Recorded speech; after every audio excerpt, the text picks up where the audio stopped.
اعوذ باللہ من الشیطان الرجیم بسم اللہ الرحمن الرحیم۔ محترم سامعین، السلام علیکم ورحمۃ اللہ وبرکاتہ۔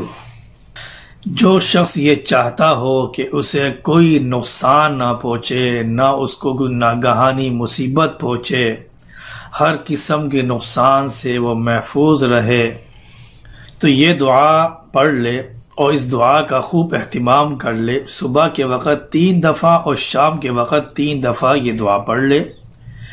بسم اللہ الذی لا یضر مع اسمہ شیء فی الارض ولا فی السماء وهو السمیع العلیم۔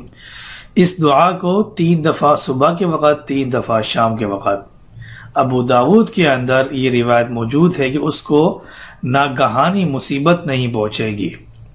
اللہ تبارک و تعالی مجھے اور آپ کو اور تمام امت مسلمہ کو تمام مصیبتوں سے محفوظ فرمائے۔ وآخر دعوانا ان الحمد للہ رب العالمین۔